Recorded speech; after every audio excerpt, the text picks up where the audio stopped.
Hello everyone, my name is Mohamad Shahmi. I'm from MMC 1103A, and in this video, I'll be talking about something that seems simple but is actually one of the most powerful tools in communication, which is listening.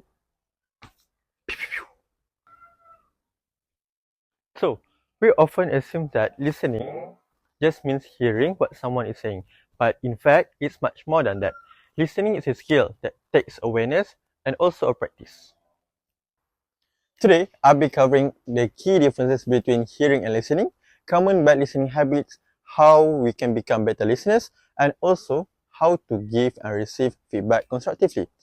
These skills are essential in both our personal relationship and also our professional environments.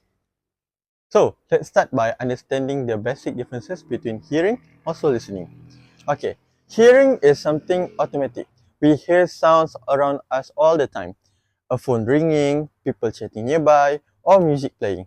Listening requires us to pay attention. It is active and not passive. So, when we truly listen, we are not just pick up the sounds. We are trying to understand the speaker's message, emotion, and intention. Listening is a communication skills, and like any skills, it can be developed by effort and practice.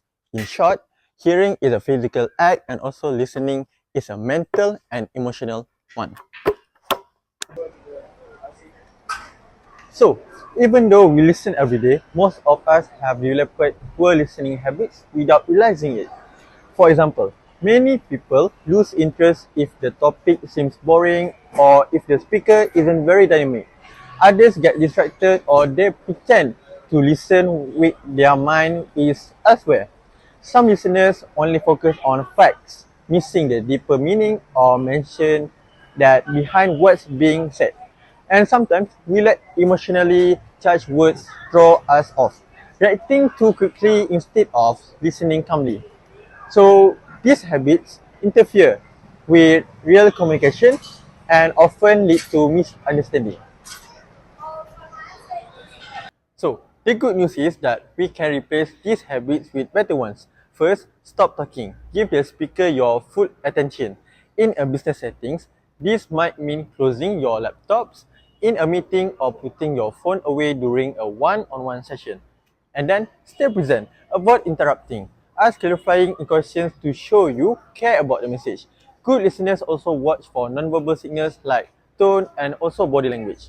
And most importantly, listening with empathy helps build trust and also a crucial ingredient for any successful business relationship, whether it's with a teammate, a client, or also a supervisor. So now, let's talk about feedback, which goes hand in hand with listening. Constructive feedback, when done well, it helps individuals and teams improve. But it has to be delivered carefully. Instead of saying you are careless, a manager would say the report was missing section. Let's go over it together. So, the focuses on behavior, not the personality. Feedback should be specific, respectful, and given in private. The goal isn't to criticize, but to support growth.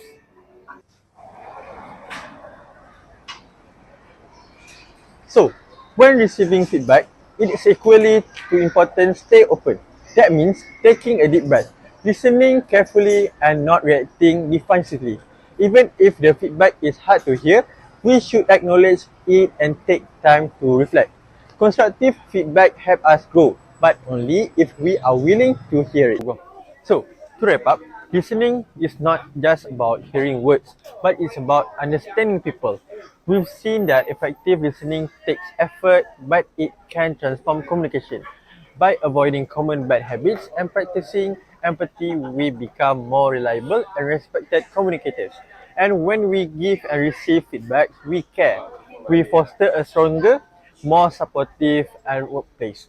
These skills don't just make us better listeners, they make us better professionalism.